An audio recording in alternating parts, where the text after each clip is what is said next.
O beato Frederico Ozanam viveu numa época em que a vida do povo, da classe trabalhadora, era cada vez mais difícil.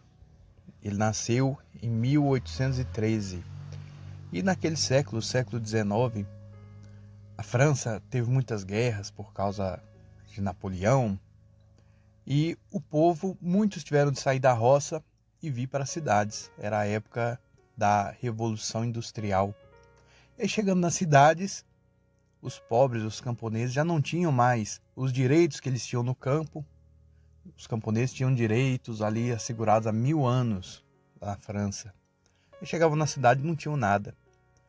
E ao mesmo tempo, pela grande quantidade de gente que ia para a cidade, as pessoas ficavam quase que empilhadas.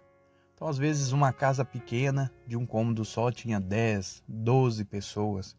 Num tempo em que não havia energia elétrica, não havia água encanada.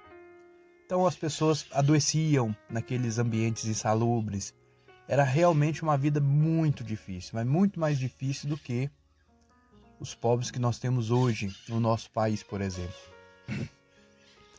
E o beato Frederico Ozanam era um homem muito inteligente, tanto que ele foi dar aulas numa universidade de Paris, chamada Sorbonne, que é conhecida como uma das maiores universidades do mundo até hoje.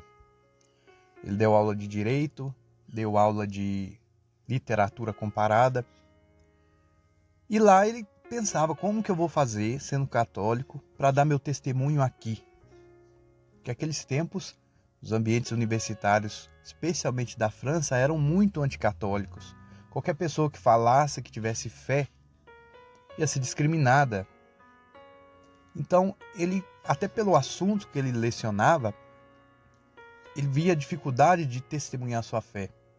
Então, ele decidiu que o importante naquele momento, devido à pobreza que passava o povo na França, e a maneira melhor que ele achou para testemunhar a fé foi com as obras. E como diz São Tiago na sua carta, a fé sem obras é morta. Caridade, campanhas de caridade, arrecadação de alimentos, arrecadação de roupa, essas coisas já havia na França, já havia nas paróquias. A França é um país católico. A grande iniciativa do jovem Frederico Ozanam, que foi diferenciado em relação a todos, foi que ele tornou a caridade algo organizado. Então, ele fundou a Sociedade de São Vicente de Paulo, em que os dois pilares em que se baseava era a oração. Então, todo vicentino tem que ser uma pessoa de oração.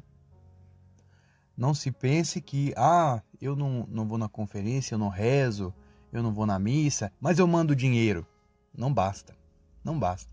É porque no dia do juízo pode acontecer do dinheiro entrar no céu e a pessoa ficar de fora, que pensa assim. Primeiro pilar, a oração.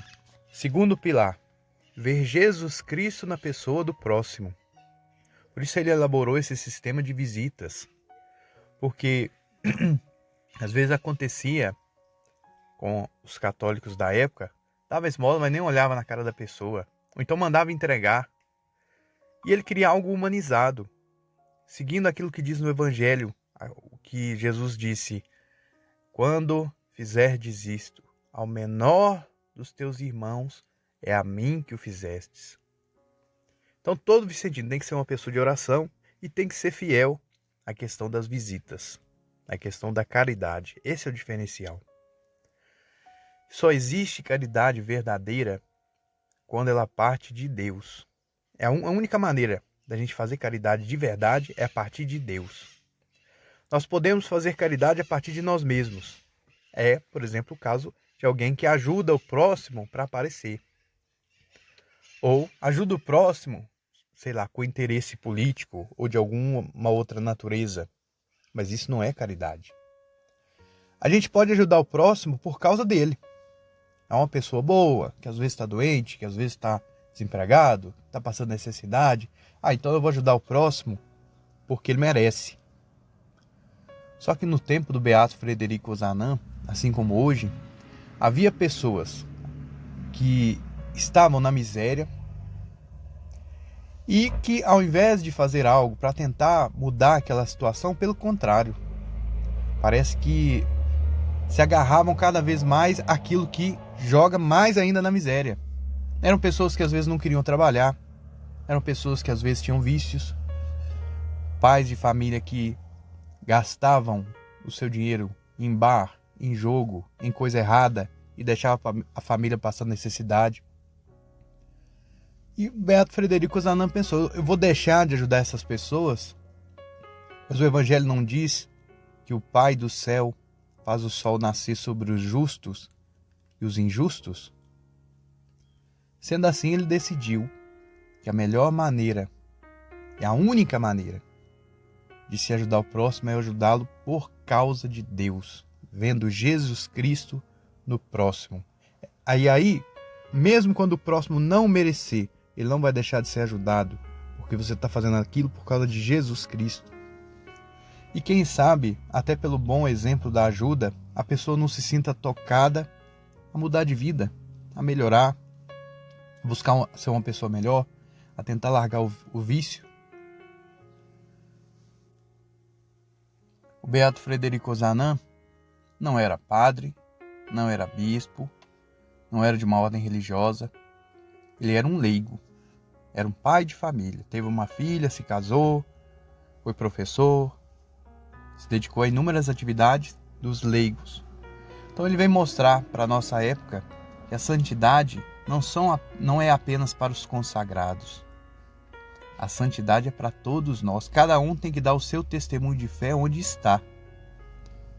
Assim como ele deu o seu testemunho de fé na faculdade onde ele dava aula, cada um de nós tem que procurar dar seu testemunho de fé no trabalho, dar seu testemunho de fé dentro de casa, na família. Às vezes é fácil de ser bonzinho, fazer caridade com os outros e tratar mal quem mora com você.